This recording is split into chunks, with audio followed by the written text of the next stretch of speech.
of the massive tax cuts that were signed into law by the president. Thanks to President Trump's signing of no tax on tips, overtime, Social Security, boosting the child tax credit, and locking in the 2017 Trump tax cuts, independent estimates project the average American tax filer could expect up to an extra $1,000 bump to their tax refund next year. This is going to be a helpful boost to working families who are making ends meet. On the energy front, the national average price for a gallon of regular gas this week fell to its lowest level in 5 years, thanks to President Trump's drill baby drill agenda.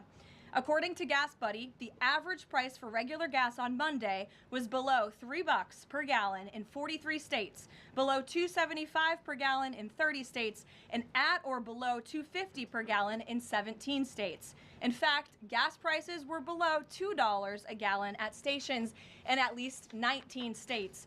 Don't forget, this was unheard of just a couple of short years ago. Overall, drivers are projected to spend $11 billion less at the gas pump this year than they did last year, resulting in hundreds of dollars in critical savings for the average American family. We're also seeing the housing market rebound as borrowing costs ease and income growth outpaces home price gains. According to a new report also released this week from the National Association of Realtors, existing home sales in December rose to their fastest pace in 3 years. To further improve housing affordability, President Trump has recently announced and directed Fannie and Freddie to purchase $200 billion worth of mortgage bonds.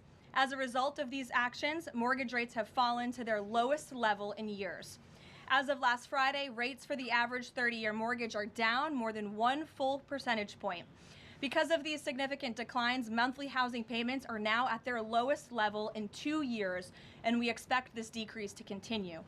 As someone who was enormously successful in real estate, President Trump understands that owning a home is about more than just having a physical asset. It's about empowering young people to stake their claim in the American dream. It's about giving newlyweds a place to make their own and start a family. It's about promoting the spirit of hard work, determination, and yes, the rugged individualism that has made America the greatest country in the history of the world. President Trump knows America is strongest when it's a nation of owners, not renters, and he is determined to unlock that opportunity for as many Americans as possible. That's why he will outline additional housing initiatives during his major speech in Davos next week, and we look forward to seeing many of you there. Finally, this morning, President Trump unveiled a healthcare plan for America called the Great Healthcare Plan, and a video message detailing his solutions to lower costs for all Americans and significantly improve our healthcare system. The Great Healthcare Plan will accomplish this through 4 common sense pillars. Number 1, permanently lowering prescription drug prices. Congress can get this done by codifying President Trump's historic Most Favored Nation initiatives into law to guarantee Americans the same low prices for prescription drugs that people in other countries around the world pay. Additionally, by how is this a plan? There's no unit. What? We're going to make things lower, the prices lower. We're going to lower insurance premiums. Somehow they're just gonna do it, even though it's private companies. Holding big insurance companies accountable. Kind of vague, but who cares? Maximize price transparency. Increasing consumer choice by making more the most verified, specific safe one. pharmaceutical drugs available But for not really. I mean, how do you do that? How do you I mean, there are ways to do it, but how are they gonna do it? This is bullshit. Over-the-counter purchases. Number 2, the Great Healthcare Plan will stop sending big insurance companies billions in extra taxpayer-funded subsidy payments and instead send that money directly to eligible Americans to allow them to buy the health insurance of their choice. Additionally, by funding a cost-sharing reduction program for healthcare plans and ending kickbacks from pharmacy benefit managers to large brokerage middlemen. Number 3, the Great Healthcare Plan will maximize price transparency by requiring any healthcare provider or insurer who accepts either Medicare or Medicaid to publicly and prominently post their pricing and fees to avoid surprise medical bills. This is an incredibly popular policy that has been bipartisan for many years, and President Trump is officially and firmly calling on Congress to get it done. And number 4, holds big insurance companies accountable by requiring them to publish rate and coverage comparisons up front on their websites in plain English so consumers and everyday Americans can make the best purchasing decisions for them and their families. These are common sense actions that make up President Trump's great healthcare plan, and they represent the most comprehensive and bold agenda to lower healthcare costs to have ever been considered by the federal government. Congress should immediately take up President Trump's plan and pass it into law. For Americans watching at home, you can visit greathealthcare.gov right now for more information on the Great Healthcare Plan. And with that, we will open it up to questions. In our new media seat today, we have a familiar face, Riley Gaines. I'm surprised it took us a year to get you here, but I'm very happy to see you. I know you have a new podcast, The Riley Gaines Show.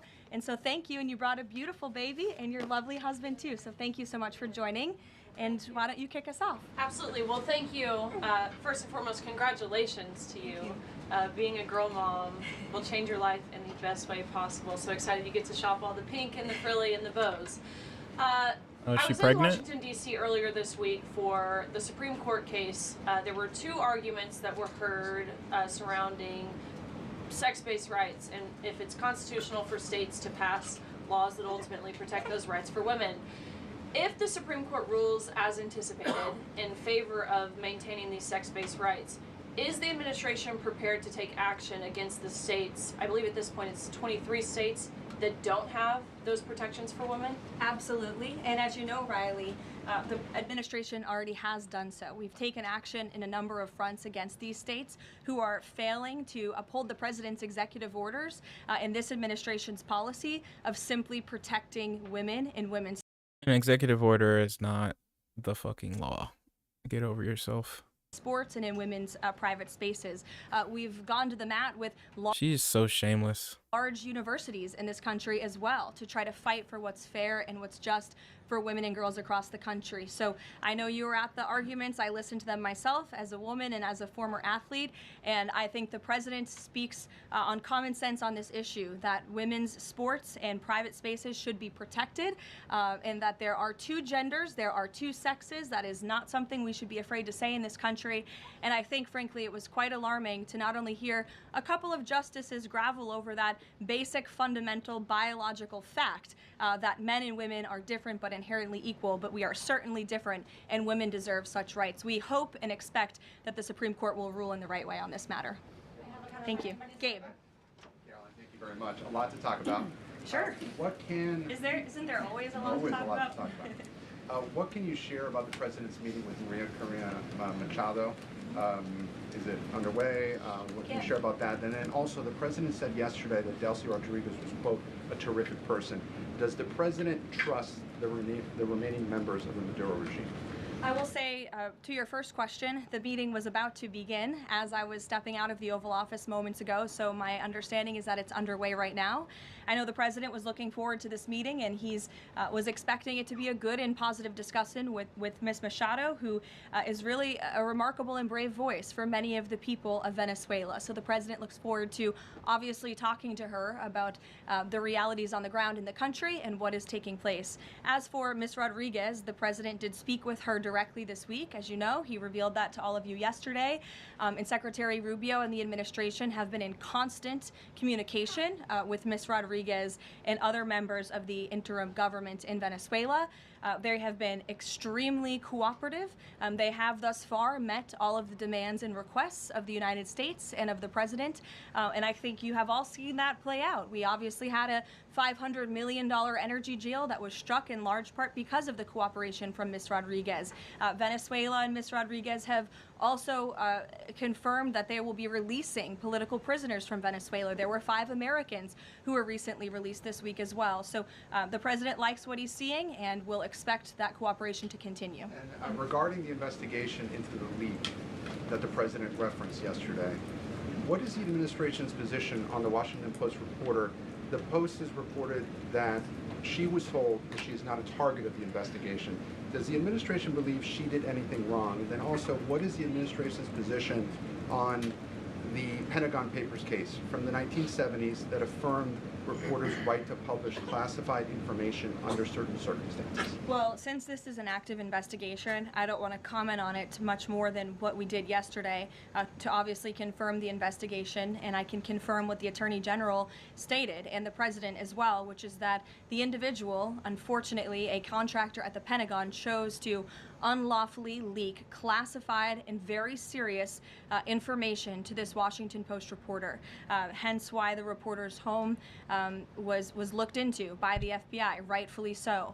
And the administration is not going to tolerate leaks, especially from within the national security apparatus of the United States government, that put our nation's integrity and our national security at risk. Full stop. The President will not support that. I know the Secretary of War will not support that, and it will not stand. And legal action will be taken against anyone, whether it's a member of the press or whether it's an employee for a federal. We do not believe that individuals who have been given the privilege of holding a top secret clearance should be illegally leaking that classified information, and I know the American people agree with that. And I think it's a basic tenet of journalistic integrity not to publish information that could directly endanger the operational security or the brave men and women who are serving this country in uniform and putting themselves in harm's way to protect not just the people of this administration, but all of you in the press and all of their fellow Americans as well. Jackie. Thank you, Caroline. I wanted to get the White House reaction to Iranian state TV broadcasting an implicit threat to the president's life. It was images of the assassination attempt in Butler, Pennsylvania, according to reports, with the message, "This time it will not go wrong." I have not seen that, to be honest with you, Jackie. We'll take a look, and I'll let the president and his national security team examine that footage to ensure its legitimacy. Again, Is he talking about like this time I won't get an assassination attempt or something? I haven't seen it, so I can't comment on it. What I will say with respect to Iran is that the president and his team have communicated to the Iranian regime that if the killing continues, there will be grave consequences. And the president received a message, as he revealed to all of you and the whole world yesterday, that the killing and the executions will stop. And the president understands today that 800 executions that were scheduled and supposed to take place yesterday were halted. And so the president and his team are closely monitoring this situation, and all options remain on the table for the president. Netanyahu encouraged him against strikes. Look, it's true that President spoke with Prime Minister Netanyahu, but I would never details about their conversation without giving the expressed approval by the president himself. Ouija. Thank you, Caroline. Is it still the president's assessment that it would be very hard for Ms. Machado to leave Venezuela because he says she lacks the respect and support in that country? And will he raise that with her today? I think the president's assessment that you just pointed out was based on realities on the ground. It was a realistic assessment based on what the president was reading and hearing from his advisors and national security team. And at this moment in time, his opinion on that matter has not changed. He has also said that he would like there to be elections in Venezuela when the time is right. That's right. Do you have any update on when that might be? And is he committed to a transition to democracy for Venezuela? Yes, and he is also committed to hopefully seeing elections in Venezuela one day, but I don't have an updated timetable for you today. Reagan in the back. Thanks, Caroline. I have a question for you on Minnesota and then also Venezuela. Sure. President Trump threatened invoking the Insurrection Act today in a Truth Social post. I'm wondering what his tipping point is. Like, what would it take for him to invoke the Insurrection Act? Look, that's only a question, frankly, Reagan, the president can answer. But the Insurrection Act is a tool at the president's disposal. As you know, it has been used sparingly, but it has been used by previous presidents in American history. And I think the president's Truth Social post spoke very loud and clear to Democrats across this country, elected officials who are using their platforms to encourage violence against federal law enforcement officers, who are encouraging left-wing agitators to unlawfully obstruct legitimate law enforcement operations. And if you talk to any law enforcement officer, no matter what level they work at, they want to be working with their counterparts, whether that's at the federal level or the federal authorities wanting to work with their counterparts at the state and local level. And it's truly shameful that now for more than a year, you've had elected Democrat governors and mayors who have basically held their state and local law enforcement hostage and told them, you cannot cooperate with federal law enforcement. Why? They cooperated under the Biden administration. It's because these Democrats are deranged in their hatred for President Trump, and they are holding their state and local law enforcement hostage as a result. And these Democrat mayors... This is so stupid. It's not in the purview of local police to deport people. I mean, that is quite literally the purpose of ICE. They are border patrol. They're there to, I mean, well, they're not border patrol, but they're the immigration police, I guess. That's their job. They're not there to riot control. They're not there to arrest U.S. citizens, pull them out of their cars and stand in the middle of the street and wave guns in people's faces. They're there to deport illegal immigrants, not immigrants that are in like going through court dates, going to their court dates, things like that. But I mean, what business? What do they need? What do you mean by cooperate? Because they don't mean cooperate as in, they are cooperating. I mean, so clearly she doesn't mean cooperate as far as like allow them to do their job, because I have never seen any local police obstruct federal agents conducting when they do illegal or legal activities. The federal agents and governors are doing this over what?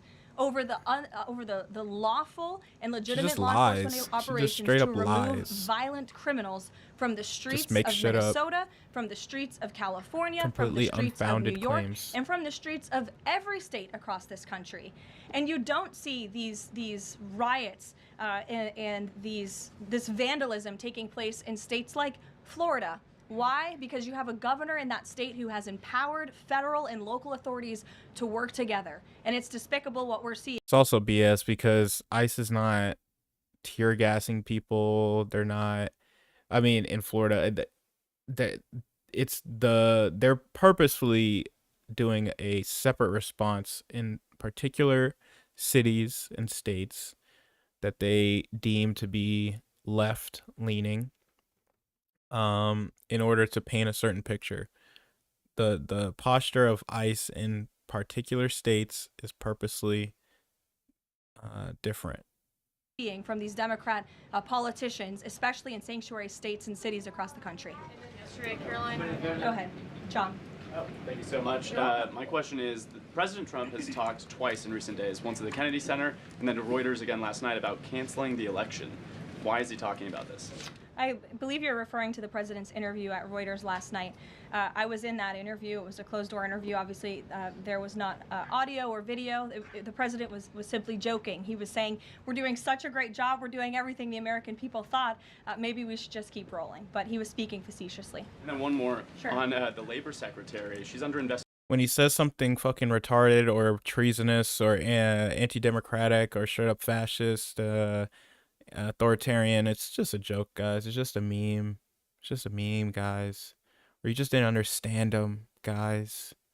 Gosh, you got TIDS, TDS, you got TIDS, bro. Investigation. Has he spoken to her about this?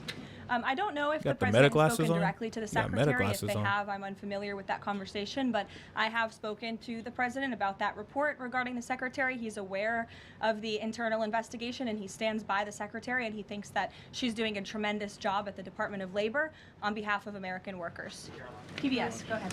You were mentioning a moment ago about working federal, state, local officials in Minneapolis. Governor Walz's office is saying today that he's trying to get a hold directly with the president. Have they spoken? And if they haven't, Why haven't they spoken if there's a desire from Walz, as they're saying, to de-escalate what's happening there? I'm not sure if that's a genuine offer to speak with the president. I was with the president about 30 minutes ago, and they hadn't spoken at that point. Look, the president is always willing to answer the phone when people pick up and call. When there was another tragic shooting many months ago in Governor Walz's state, he spoke directly with the governor. But I would ask that the governor stops inciting the harassment and illegal obstruction of law enforcement in his state. All ICE and federal law enforcement are trying to do are remove people like this off of the streets of Governor Walz's city in Minneapolis and of his state in Minnesota. Wait, go back. About 30 minutes ago, and they hadn't spoken. Desire from Walz, as they're saying, to de-escalate what's happening there. I'm not sure if that's a genuine offer to speak with the president. I was with the president about 30 minutes ago, and they hadn't spoken at that point. Look, the president is always willing to answer the phone when people pick up and call. When there was another tragic shooting many months ago in Governor Walz's state, he spoke directly with the governor. But I would ask that the governor stops inciting the harassment and illegal obstruction of law enforcement in his state. All ICE and federal law enforcement are trying to do are remove people like this off of the streets of Governor Walz's city in Minneapolis and of his state in Minnesota. What? If you look at some of the individuals in this photo, these are all illegal alien criminals. If you look at them, holy, if you just look at them, you can just tell they're illegal. Oh my God. Who came into our country just under look the at 'em. previous administration. This Look is at the some of color. the most disturbing crimes you They will have ever they have the criminal color. They just look at them. They look bad. Now they could be criminals. They actually could be. But she has not proven that. She has just says Minnesota ICE. read about. And there's only a few reporters in this room who will actually talk about these Show some proof. Say something about it. You haven't said anything to do with what did they do? Say what one person did on here. individuals. This is all ICE is trying to do. They are trying to remove people like this from Governor Walz's state. And so about your injuries now and the prognosis. Will you be blind in that eye for life? From what I've heard the doctors say and everyone else, yes, I will be blind for life. They said my globe was ruptured. I had my lower lid was cut up, and they had to take skin from my temple to fix it. There's a lot to it. I don't remember all the things that they said. I have fractures in my skull that they can't fix, and I can't sneeze or cough because it's dangerous too. I remember also when I shot, there was pepper in it, and I had pepper down my throat. It made it hard to breathe for a long time. They pulled a piece of plastic the size of a nickel out of my eye. They said I had shards of metal, glass, and plastic all throughout my eye and behind my eye and in my skull. And they also said that I had a piece of shrapnel metal about a few millimeters away from my carotid artery. And they said it was a miracle I survived, because if it got any closer, if it hit that, I would have died that night. This is all ICE wants to do, guys, according to Caroline. criminals who came into our country under the previous administration. This is some of the most disturbing crimes you will ever read about. And there's only a few reporters in this room who will actually talk about these individuals. This is all ICE is trying to do. They are trying to remove people like this from Governor Walz's state. And so, yes, he should pick up the phone, and he should say that he will cooperate with this president and with the federal government in making Minnesota safer, because that's all President Trump and his administration want to do. Mary. Thanks, Caroline. The president says he wants money to go directly to Americans so they can buy their own insurance. How exactly would this work? And can the president assure Americans that this will be enough to cover their health care costs? So this is the second principle in the president's health care plan, lowering insurance premiums specifically, and ensuring that that money is going directly back to the American people and cutting the kickbacks that then raise those premiums. So this plan, once put into legislative text and passed by Congress and sent to the president's desk, will stop sending big insurance companies billions of an extra taxpayer-funded subsidy payments, and instead send that money directly to eligible Americans to allow them to buy the health insurance of their choice through, you may have heard it be referred to as health savings accounts. Whether that ends up being the actual name of such accounts, we'll have to see. Again, Congress and the White House are going to work together to put this plan into action. And then secondly, the Great Healthcare Plan will fund a cost-sharing reduction program for healthcare plans, which will save taxpayers taxpayers at least $36 billion and reduce the most common Obamacare plan premiums by over 10%, and that's according to the Congressional Budget Office. But 20 million Americans in recent weeks have seen their healthcare costs soar. Can he assure them that if this plan is put in place, that they will be able to cover those costs? If this plan is put in place, every single American who has health care in the United States will see lower costs as a result. They will see more transparency.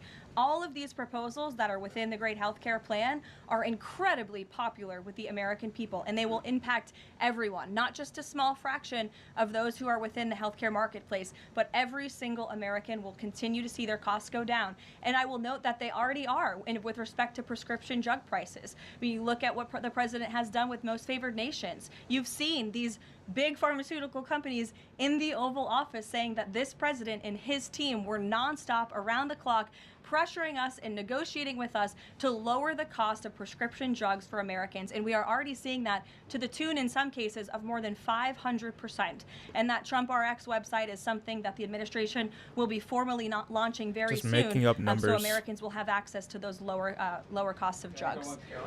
Negotiating with us to lower the cost of prescription drugs for Americans, and we are already seeing that to the tune, in some cases, of more than 500%. And that Trump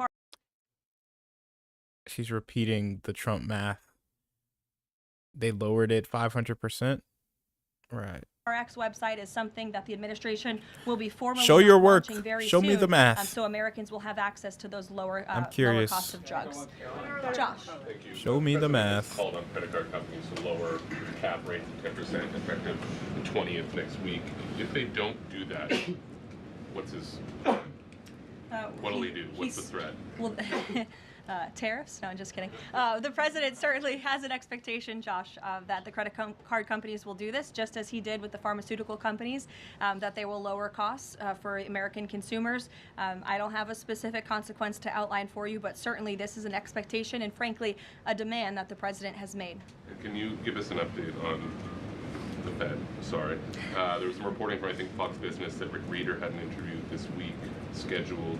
The president's indicated he's already made a selection, or at least some kind. He's settling on someone. Where is he in that process, and when can we expect an announcement? Is he still doing interviews? Look, the president is in the same place as you all have been asking about this for many, many weeks. He's in a decision-making phase. There are a few people who he likes very much for this job, maybe less than that. The truth. Let's check this out. Oh.